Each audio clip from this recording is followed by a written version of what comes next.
Welcome to TradeTheMBI.com. This is John. This report is for the 12th, and as we saw the other day, we had just some modest softness. That was that rising short really keeping a lid on the potential for that MBI magenta. And as we've seen with the shakeout down here, we've had the rising gold. Now we're also seeing a little bit of the rising in between blue color magenta. It's like a grayish color actually, but what it's just suggesting is that we're reaching a point where when they start to blend, usually you get into a flattened period where it then rolls over. So as short increases, you have the potential for a push to the 100%. It's just going to be a question of, our DOC here. You got to have short-term buyers pop up, and that could drive it up above the, 13 point, and that would be like we saw here with that drive going forward. But finally saw a little bit of a turnaround from mid-term buyers, but it's not helping with long-term buyers here. They're just sort of sitting on the sidelines with this. Shakeout continues to decline.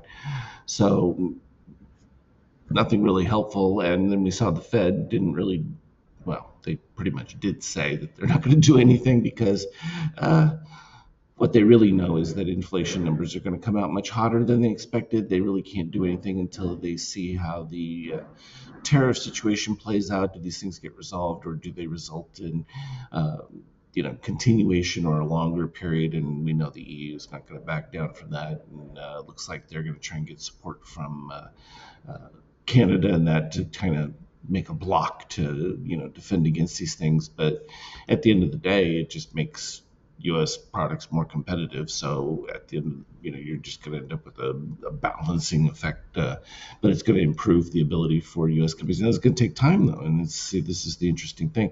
It's the same thing with the court delays. The longer they can buy time, that's the goal. And market really is going to be caught in a malaise here because it's not great news, but it's also one of those usually where there's gridlock. The market tends to want to move higher.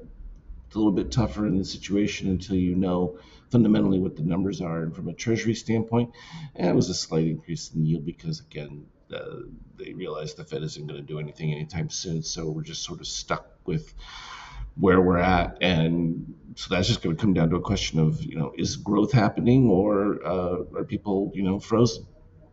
And I think it all comes down to this one. As long as oil is still at these levels, they're not making any headway, and it's not going to improve things at this particular point. You really have to see that dive down, and until we start getting some big surplus numbers where they're showing an excess, no crude draws and stuff, then you're going to continue to have issues with this moving forward.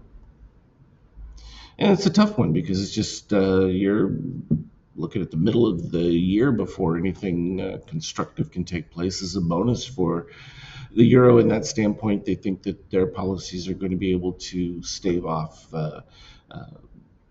any of the continued decline, even though the Eurozone, they're facing, Germany's got elections coming up, and how those things go could really impact the cohesiveness of what they do. But it's a struggle back and forth, and the fact that the Euro is even holding up this much, they've done a pretty good job at, maintaining some level of balance. Gold, taking a little pause off, but I think once you see what the inflation numbers come out at, it's going to take another pop. It's just about easing off from the pretty steady rise. We got a lot of positive extremes in here from an extreme histogram standpoint down here. So likely those do get filled back, and that's usually a pretty regular thing. But oops, too far there. It's going to be one of those where we're just caught in a situation where I think people, at least the money, is still a little bit confused as to what to do. And until they figure that out, we're going to continue to see this back and forth where crypto and or some of the commodities tend to be favored over regular business until they can see some type of stabilization within the general workforce and how spending is going to go, and how drastic cuts will be from that, because that's been the only thing propping things up at this particular point.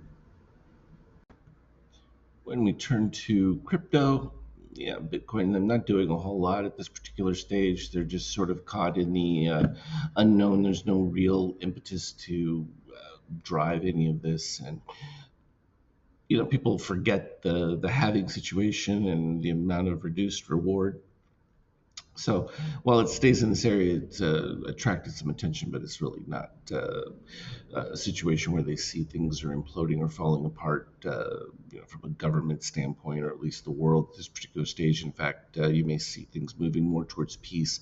That's going to cause less of a volatility jump from a crypto standpoint.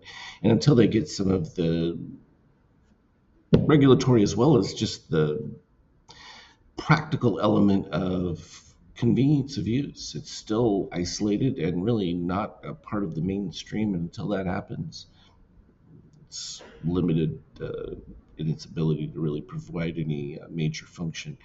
So the other day when we were talking, we were up here and we could see the potential for NBI White starting to break up. And as soon as Magenta moved below the 33 level, we started to move back towards 50%. Once we got there, NBI White took the lead, but Magenta recovered very quickly, and that was enough to keep things sustained. We ended up with a spike taking place along the move here, but now that we've seen a little bit of a break of the Magenta there, we would expect to move back towards 50%. Got pretty close to the pre-market on the dip right there.